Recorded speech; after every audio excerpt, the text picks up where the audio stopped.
A very good evening to you and welcome to another exciting episode of the Issues and Voice of the People television, where we bring you the most important and pressing issues shaping our nation today. I am your host, Nenna Ndomdioto. Today on the issues, we're examining the complexities of Nigeria's politics and governance. From President Tinubu presenting 2026 budget and security getting the largest share, to INEC wading into PDP crisis and meeting with factions. Also, reps to probe alleged adjustment on tax laws. Join us as we break down the facts and provide context to help you stay informed.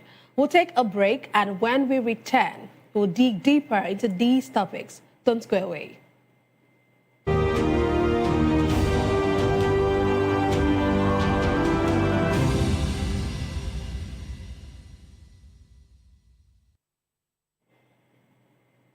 Glad to have you back. Let's dive straight into today's discussion. President Bola Tinubu has presented the 2026 appropriation bill to a joint session of the National Assembly, proposing a record budget of 58.18 trillion naira, following an upward review approved earlier by the Federal Executive Council. Originally pegged at 54.46 trillion naira, the budget was revised upward after adjustments to revenue projections and expenditure needs, reflecting rising security, infrastructure, and social spending demands. A breakdown of the proposal shows the security and defense take the largest share, with over 5.4 trillion naira allocated to the sector. The president said the allocation underscores his administration's commitment to tackling insecurity, strengthening the armed forces, and restoring peace across troubled regions of the country. Other key allocations include spending on infrastructure, education, healthcare, and social protection programs, while debt servicing and recurrent expenditure also account for a significant portion of the budget. In his budget speech, President Tinubu promised a consolidation of ongoing economic reforms, saying the 2026 fiscal plan is designed to stabilize the economy, boost productivity, and deliver what he described as shared prosperity for Nigerians. He urged lawmakers to give the budget speedy consideration, stressing that timely passage is crucial to sustaining growth, improving investor confidence, and addressing the cost of living crisis. The National Assembly is expected to begin detailed budget defense sessions with ministries, departments, and agencies in the coming weeks. Today, I'm delighted to be joined by three distinguished guests. Here in the studio, we have Elvis Elimihele, a journalist and a public affairs analyst. Glad to have you join us. Good evening, Nena. Looking all blue. Thank you. How's the day? Right, thank you. And yours? Oh, good. Okay, so join us virtually. We have Barrister Innocent Eku. He is a public affairs analyst and a legal practitioner and consultant. Glad to have you join us, Barrister. Okay, we'll get to our virtual guests will get to join us during the show.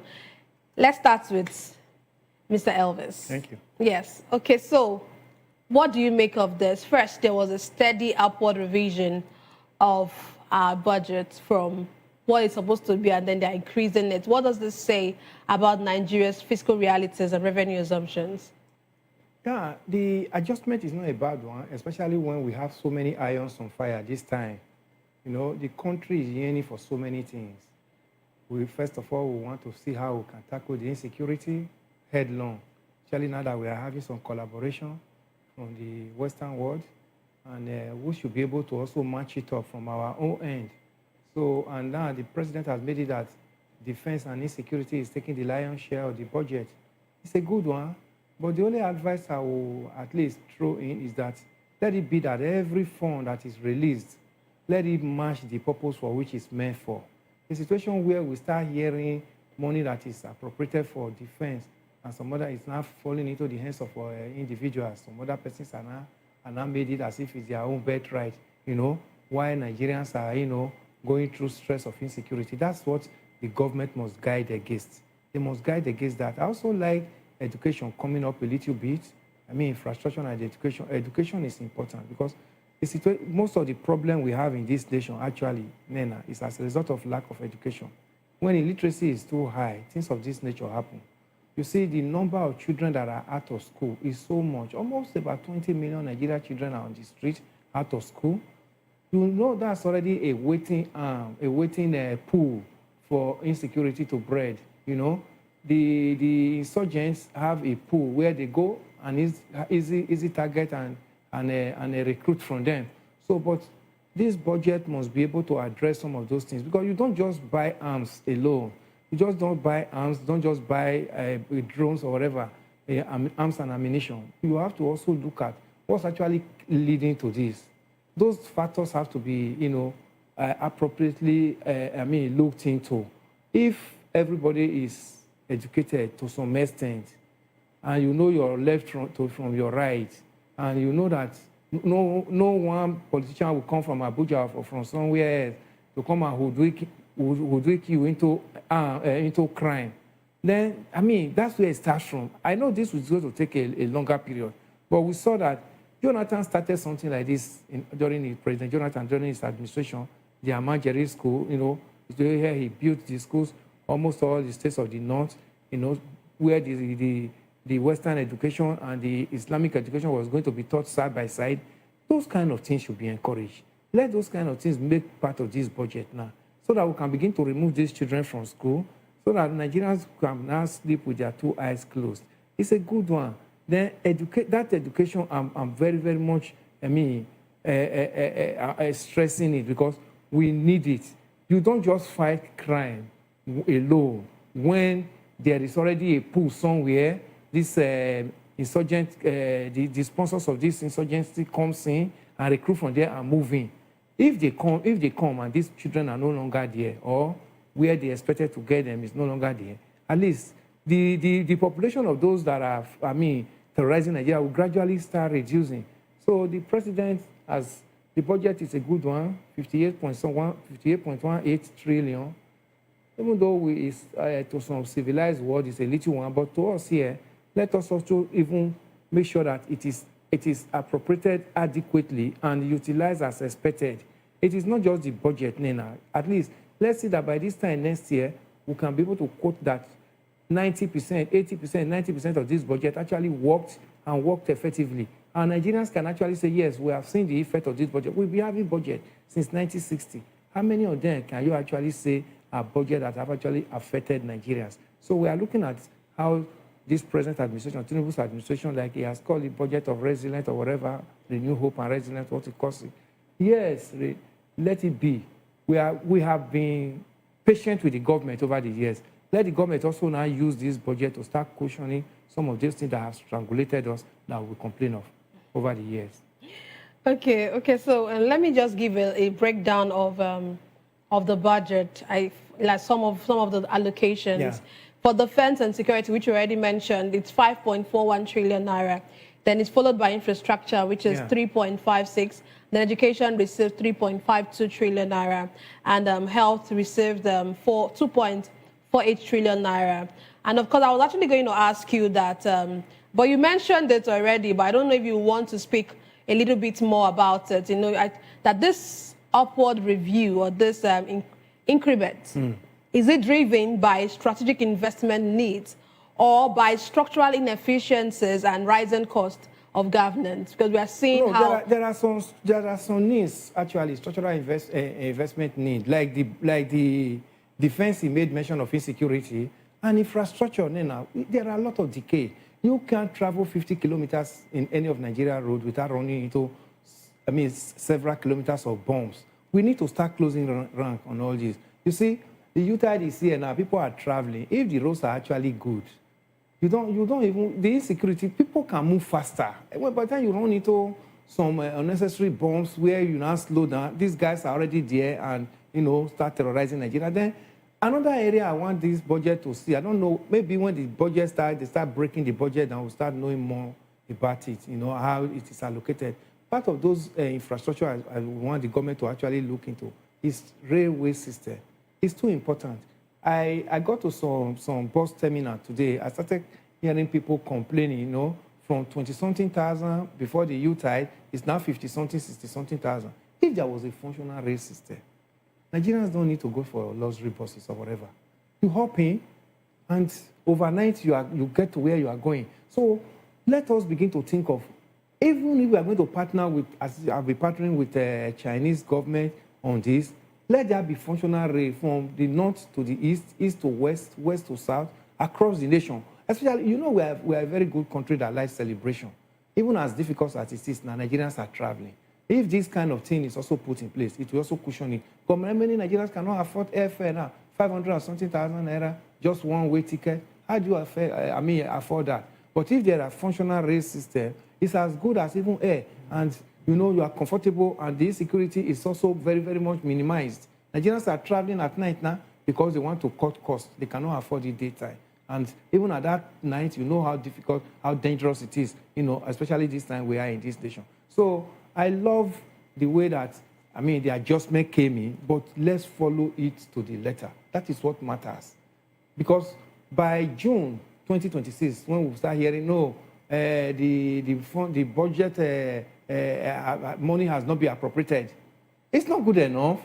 Why do you bring budget in? Probably by February, March now, this budget is signed into law, and by June, we hear that we've not started getting an appropriation. While by ideally, this budget is that he took to the House today, October, November, this budget is supposed to have gotten to the House so that they can even have a better scrutiny and analysis of it, not just like this normal take a bow and go, everything in a hurry, and at the end of the day, the appropriate ministries, department and agency will not come in and defend as expected. We are going to be seeing more drama. The 2025 budget, we don't know how, the percentage, that budget worked now. We don't even know. That 2026 has come in. What nobody can tell us, 2025 budget works, we got 75%, it works so well and all that. Nobody is giving us any figure, no data, covering that. But a new budget comes in, we celebrate it, and at the end of the year again, we discover that we are back to where we were before, just like a coup-de-sac, but we don't need that. We want to start seeing transparency into this budget that we get every year and how it has affected Nigerians positively. Okay, with security challenges that we have in this country, of course, and of course with security consuming the largest share of this budget, would you actually say that Nigeria is budgeting for prevention or perpetually funding crisis response? No, what we have seen over the years is not like prevention, because it has actually drenched us. But the only hope we have now is that probably because of the way the budget, the insecurity in Nigeria has been amplified now, the international communities, trying to come in. And let's believe that this one will actually help to bring in those require arms and ammunition, that Nigerian army can be properly kitted and properly armed to be able to confront this insurgency, especially now that we're going to be having probably if America comes, we're going to see how American soldiers, are kitted, how they are armed. So we should also be having something like that. I read a report, I think about 2 days ago, that Nigeria have gotten some aircraft, fighter jet from Italy. Yeah, we can open up many frontiers, not just America, not just Russia or that. Let's open up other frontiers. Let's see, so that we begin to actually see how in another 2 years from now, before the first tenure of this administration comes to an end, let's see whether we'll be able to put this one behind us. Okay, we have our virtual guest, one of our virtual guests join us. I'm glad to have you join us, Dr. Eric Obi-Thomas. Glad to have you too, Nina. Okay, so of course, we know that the budget has been passed. The president rather presented the budget. He presented the budget to the National Assembly today. What do you make of this? 58 trillion, about 58 trillion naira. That is what we have on our budget. And security takes the largest share of this budget. Do you think that's the way to go? Let me first of all let us know that budget in a government like this is nothing to write home about. Have you also thought of the pardon system? A system that is full of corruption, nothing good comes out of it. That budget you are hearing, hello, are you with me? Yeah, you can go ahead. Hello? Yeah, Go. that budget you are seeing, the pardon aspect of it, have you considered it? They are pardoned and pardoned. There's nothing that's coming out of it. That is by the way. But let me tell you, whatever you are seeing, a government that people have lost interest in terms of lost trust in, whatever they put as budget, we can only wait to see what it will give us. The budget of 2020, whatever, 24, 25, what have we seen? No, I'm just asking a question. What have we seen in it? Is it not the same hardship? They will come and give you big figures and nothing comes out of it. Is it the budget that they will tear and share and go home with? For 2 years now, a government has been on ground, nothing has come out of it. The roads and infrastructures are deteriorating, security deteriorating, crime is going on. And then you see a government that is even funding criminality. You hear them saying every day how the criminals are working hand in hand with government and nothing is done. You see a government where generals are killed. You can see the aircraft that they even took to Burkina Faso. Now we hear that they even say, okay, aircraft, you leave. The aircraft has also developed fault. What sort of thing is that? You see soldiers are not well funded and they are taking the whole thing and nobody talks. How can you take an aircraft just lifting from Lagos to Burkina Faso? They say develop fault. Now you go. They say it's still faulty, they cannot go. What sort of aircraft antiquated? We see these things in papers. I am not impressed. I am not excited about the budget because it will come to naught.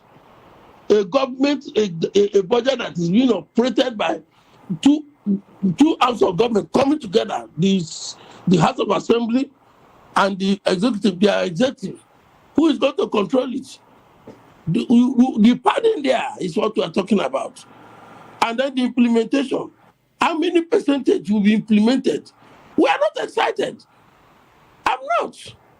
It is still the same. Mark it from now, this time next year, you will still see that nothing has changed in this country. I don't want to talk about it. I end it there because I don't see anything in it. I don't see anything in it. Nothing is working out. These are just small screen deceiving us. A government that has come, we cannot trust it one day. Everything they say is deep lies. They have even infiltrated into the security apparatus. I'm just there. Can't talk anything about it. I'm not impressed at all because nothing will come out of it. Okay, well, like actually rightly mentioned, let's hope that something comes out of this. We know that we have antecedents, but we hope that Nigeria takes a better turn, or things take a better turn in the country, and we begin to see value for the taxpayers' money, value for our money, value for everything that the country puts out there for us. But let me ask you this question. We already see that security took the highest share of this budget. And how do we measure value for money in security spending, especially when insecurity persists across multiple regions? Security they are talking about in Nena, they know where it's coming from. We don't even need that much money to control it. If we are sincere, they know where it's coming. They know who are sponsors, who are sponsoring. They are pointing fingers. What has government done? We are not talking about the money.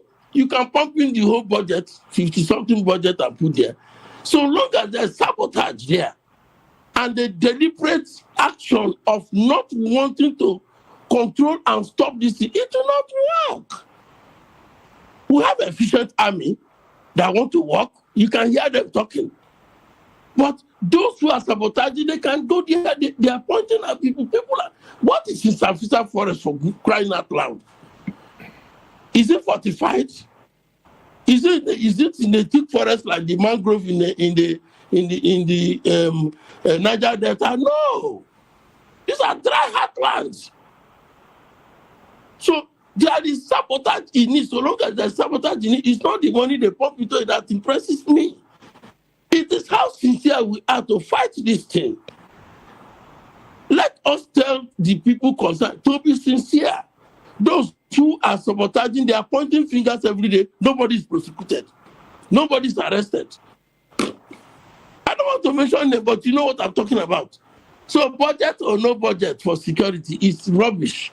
So long as there is sabotage in the system of the defense system, the security system, we cannot, the sincere people in government cannot work. As soon as you are making plans, it's already leaked out to your enemies that are by your side. What is money going to do around that?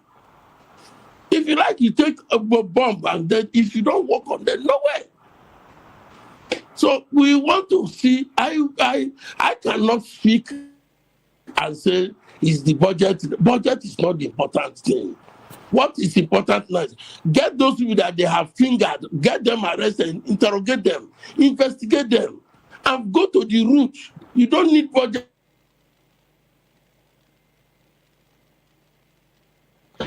Okay. That amount to get there. Flush out those bad eggs. The defense system. That is what I want to hear. No, I'm sorry I'm deviating from your question because your question is well ended, but it does not impress me from what I know about defense. Once you have saboteurs in the system, how much are you going to talk about? Let them arrest those people and interrogate them. We see them every day, naked, in open. They are showing the pictures. We see them. We should not get. Yes. Okay, let me get to our second other virtual guest. I'll come back to you, Dr. Eric. We have Barrister Innocent Ekwu joining us also. Barrister Innocent, we have the budget. The budget has been passed. What do you make of this budget? Can you please unmute your device? Yes. So the budget has been presented. The budget was presented to the National Assembly, not passed, I beg your pardon. It was presented to National Assembly by the President. And what do you make of this? We can see that security takes the largest share, or the largest share of, or the lion's share, if you can use that phrase, of the allocations. Yes, I have looked at the presentation of the budget by the President of the Federal Republic. I've also seen that the security budget is very huge and that the President seems, by the budgetary allocation to security, to be saying, oh, I'm ready. Now I've got to face this terrorism, this banditry, I've got to deal with it. If you look at that budget, that will seem to be what the President is saying.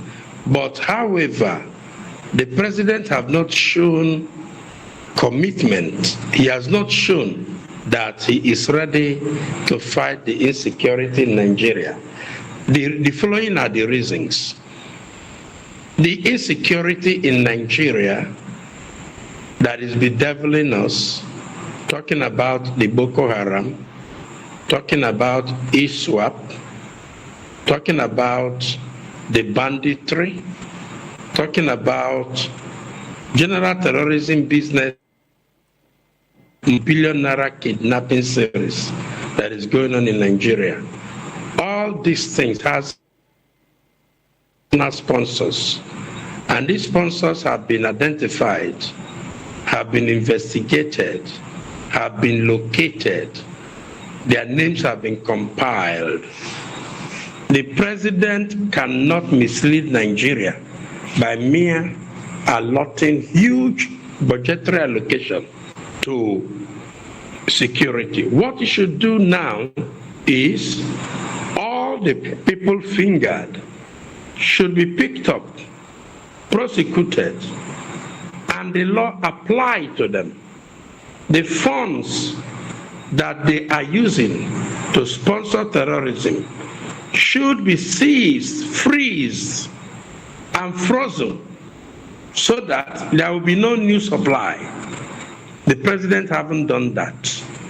Two, we have also seen that the military in Nigeria is highly complicit in the terrorism war, in the ongoing insecurity that is about to swallow this country.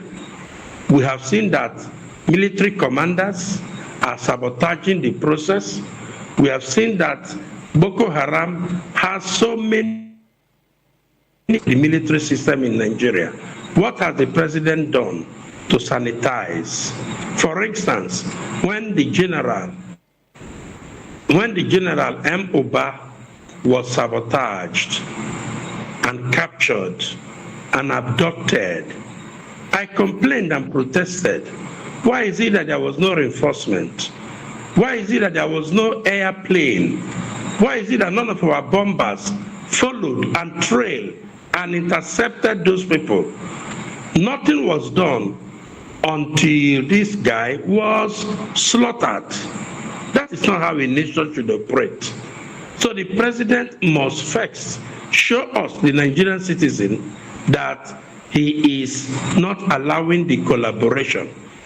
The next thing is that many people in the president's cabinet have been shown to be collaborators, sponsors, and complicit in the terrorism business, like the Minister of State for Defense. Plethora of evidence, irrebuttable evidence, have been laid out. And even 2 days ago, videos emerged where they are now lobbying the person that released the evidences to accept settlement, to now say he made a mistake, to now retract that. These are naked facts, irrebuttable facts, what we call in law, res ipsa loquitur. The fact speaks for itself. The president should show seriousness by, first of all, asking the man to resign or lay him off. President do this, we will know that the president is serious. For instance, recently it has been shown that some people doing banditry and kidnapping, we are using federal government ammunition, and this ammunition were located from the office of the National Security Advisor. As I'm talking to you, I have followed up. Nobody has been queried. Nobody has been queried. Whether that means that the president is too docile, the president is not active, the president is not responsive to the problem facing this country. Why nobody was queried? Why should federal government ammunition be given to untrained Mieti personnel who are not versed in security regulation? And these things were done, the state wasn't aware, the local government wasn't aware. This is breach of protocol. This is breach of due process. Why has nobody been queried? Why has nobody been suspended? Why has nobody been removed from office? You see, the Mr. President is not serious. The President of the Federal Republic is not serious, because the truths are with us. The truths are naked before Nigerians. We are no more searching for the truth. What we are looking for is transparency, accountability, and probity in the fight of this problem, this insecurity.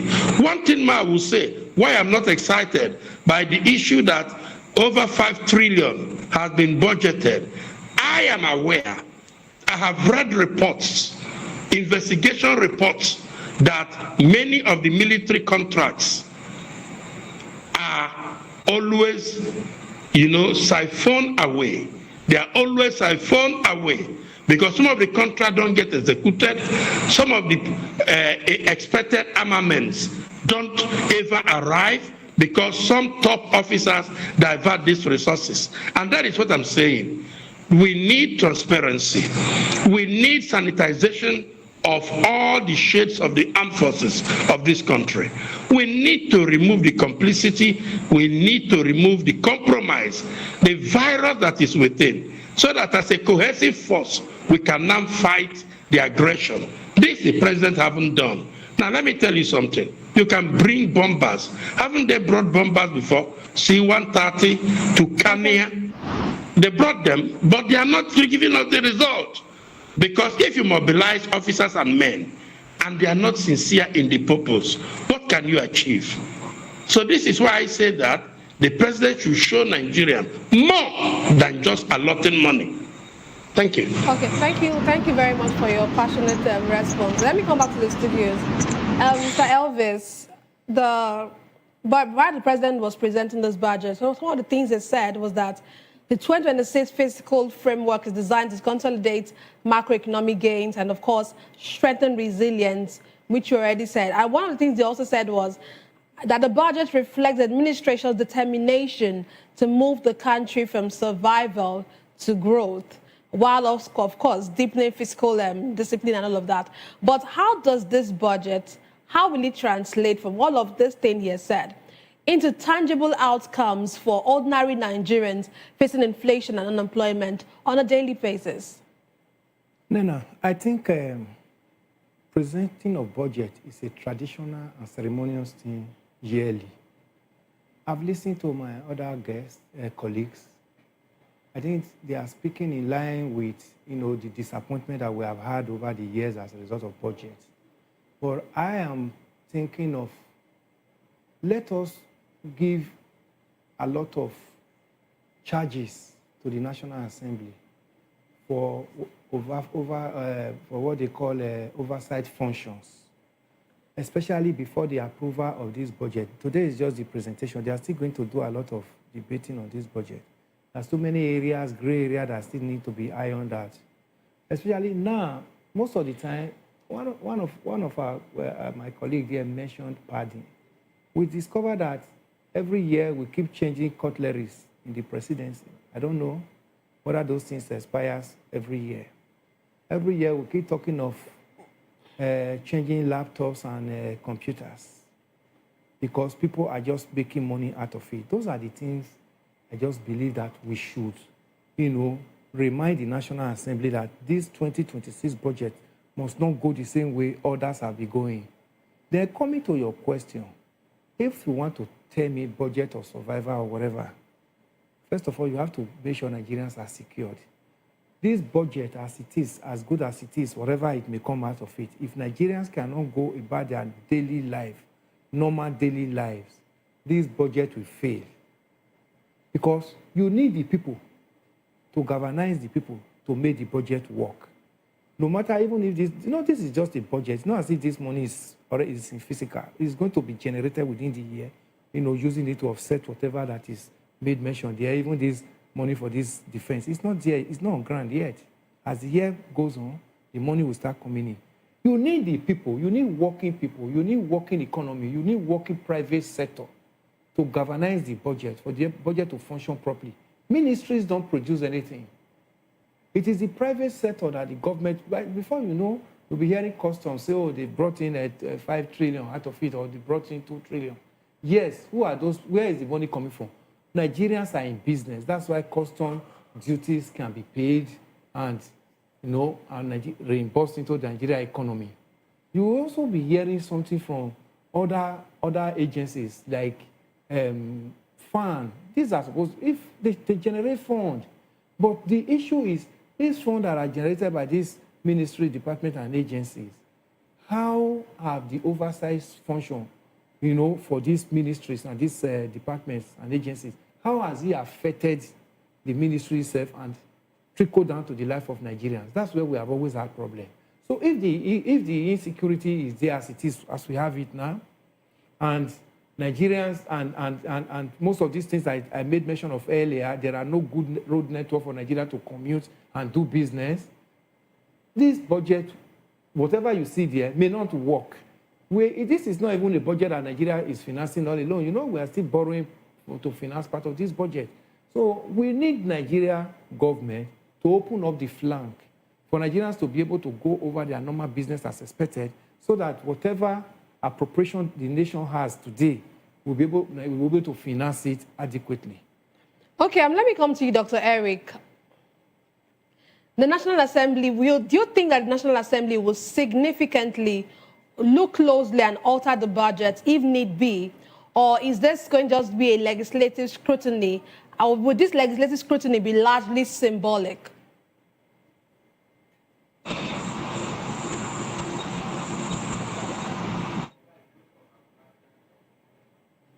Are you with me, Dr. Eric? Please unmute your device. If Barrister Innocent can take a go at this question, I said that will the National Assembly significantly alter the budget if need be, or is legislative scrutiny largely symbolic? Yeah, it will be good for Nigeria and all of us, for the National Assembly to look at this budget in a manner that reduces wastage, in a manner that ensures transparency, accountability, and probity. It is on record that most of our budget in the Republic of Nigeria, almost 30% of it represent wasted expenditures, wasted resources, and wasted funds. Why do I say so? There are several things that reoccur in the budget that are not needed. They are not necessary. For instance, you would see a house renovated 2 years ago. They will come again. That house had been repainted. They will come again and put billions of naira.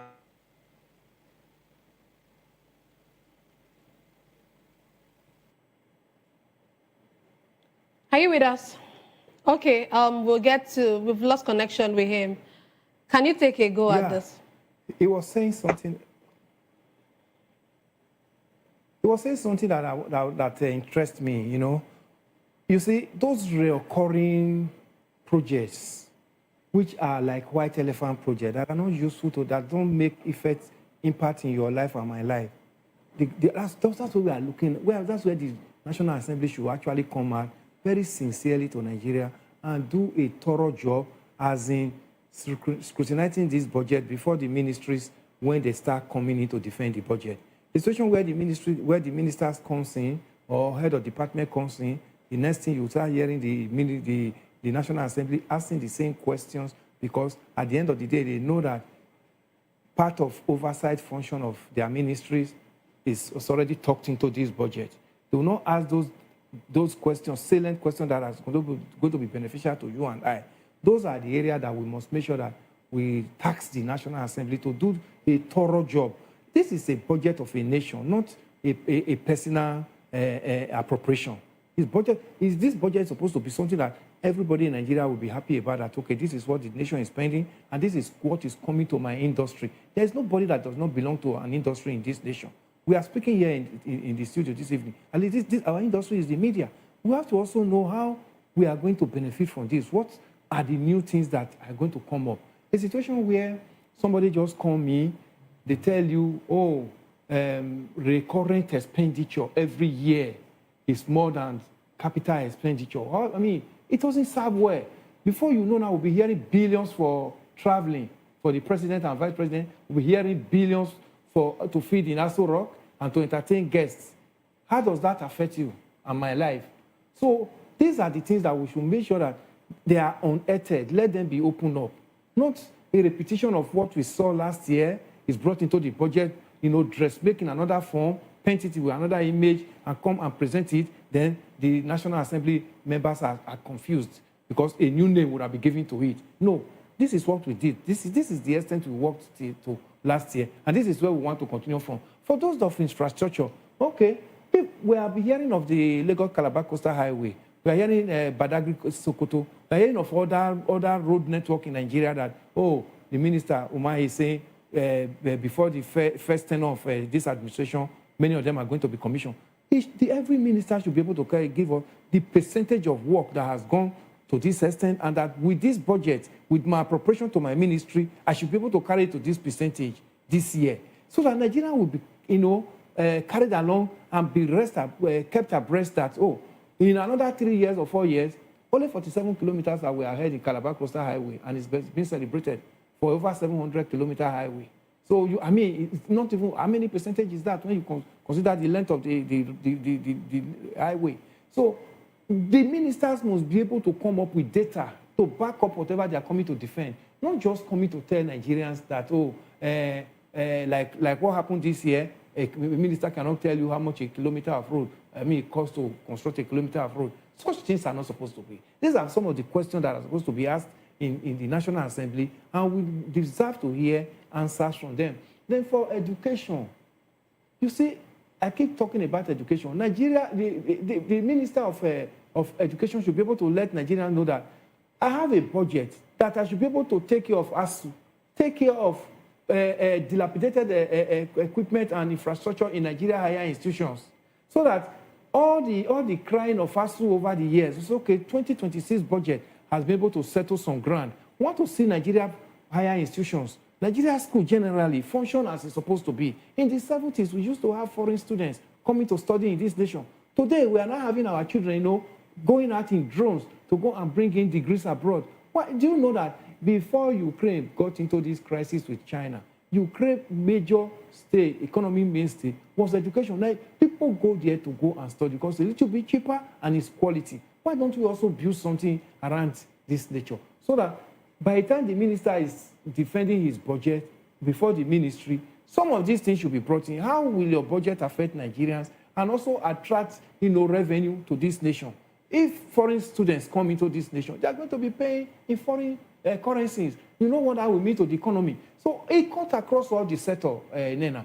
So they should do a proper scrutiny, not just taking a bow and go, because we are talking of money and we are talking of how this appropriation should be able to become meaningful in the life of Nigerians at the end of 2026. Okay, let's move on to our next conversation for tonight. We actually don't have time anymore, and we still have like 2 conversations to talk about. Well, let's quickly look at this. INEC has actually stepped into the lingering leadership crisis within the People's Democratic Party, and it has held separate meetings with rival factions. Of course, the rival faction, the one led by Bala Mohammed Turaki and, of course, Abdulrahman Mohammed. What do you think about it? Well, before I get to you, let's see, one of our virtual guests is on. Can you, for you, what do you think about this INEC chairman meeting with delegations, others in the different factions of PDP? Okay, talking about the intervention by INEC trying to resolve the crisis of the PDP. Like I commented early this evening, it's a noble step, it's a pragmatic step taken by INEC. And in fact, that will be a new leaf by INEC.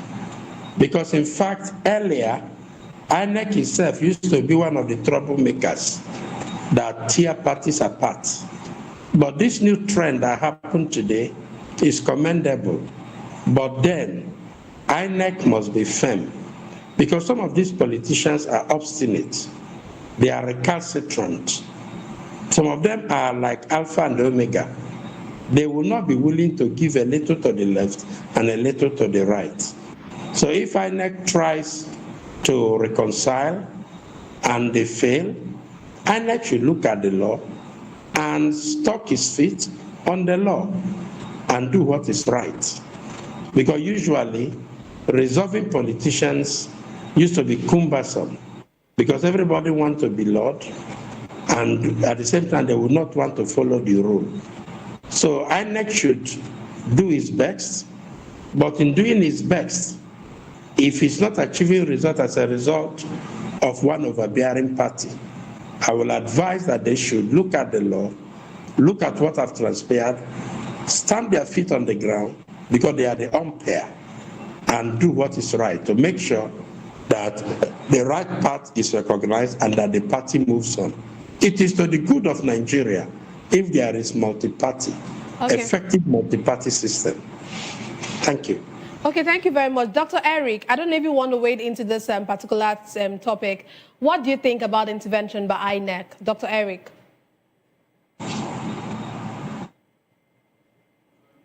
Dr. Eric, please unmute your device if you can hear me. Hear me now? Yes, I can hear you. All right. INEC itself has a good intention, but I think INEC should not bother about these politicians. Since they have pushed their case to the court, even though they have not started hearing like I read, INEC should allow them to fight their fight in the courts. And let INEC concentrate on the coming exams in Ekiti, Osun, and Anambra. No. Osun, Ekiti, and one other place like that. Federal capital territory. Let them concentrate. You see, this party, they will never listen. They are already fighting. They have suspended some people. They say they are forming something else. INEC cannot resolve them. Let the court do the resolution. And when the court resolves, INEC should stand firm rather, and take the side of the court. That's all I can say there. Okay, thank you. Thank you very much. Dr. Mr. Elvis, can you wade into this? No, it's a good deal coming from INEC, especially this new INEC led by Professor Amupiton. We've not seen it this way. But the only thing is that, let the truth be said, the arrogance in politicians are so high. Will the INEC chairman be able to muster up all that it takes for him to tell the politicians the truth? And where judgments are given, let INEC not take side. The judgment that is given by the court must be obeyed by whoever, whether it favors you or not. That's what I expect, that as he has come in now, what is happening in the PDP is just grandstanding. It's just grandstanding. Some people are just like, oh, this is our leader, we must follow him. And some other citizens say, no, we can't allow you to pull down the party. So if now that he has, accepted to come in, because he said he's getting correspondence from both sides, let him be able to speak the truth in total and speak it as it is, because he is the umpire, just like a father in the house. If the father in the house is playing politics, he will spoil his family. So if he's able to speak the truth in total to both sides and say, no, this is what the law says and this is what we are going to abide by, you see, sanity will start coming into political parties in Nigeria. And by the time sanity starts coming in, we'll begin to have a fairer election. Because the problem political parties have in Nigeria is actually with their primaries and electing of their leaders. So if the INEC chairman now, this new INEC chairman, Professor Amupiton, is wanting to, raise the bar and give more credibility to his agency, then he must be ready to speak the truth. Okay, thank you very much, gentlemen. Thank you very much, Elvis Elimihele, for being with us in the studio. And thank you very much, Barrister Innocent Eko, and of course, Dr. Eric Obi Thomas for joining us all the way from Port Harcourt. Thank you very much. And that's all we have for you for today's episode of The Issues. We explored the challenges facing Nigeria's politics and governance. Thank you so much for joining us and being a part of The Issues. Don't forget to tune in next time for more in-depth analysis and discussion.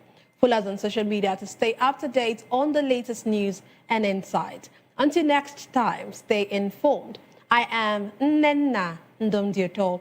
This has been The Issues on Voice of the People Television, where the future faces forward. Please don't forget to stay tuned for Hashtag with Vivian and Ikechukwu by 8 p.m. Don't go away.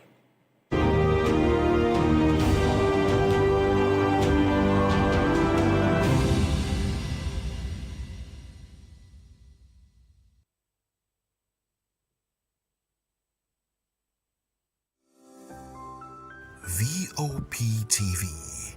Now, you have more than a voice. In a world where power shifts with every headlines, news breaks and events happens, we bring you unbiased and explicit information on politics, economy and state of the nation.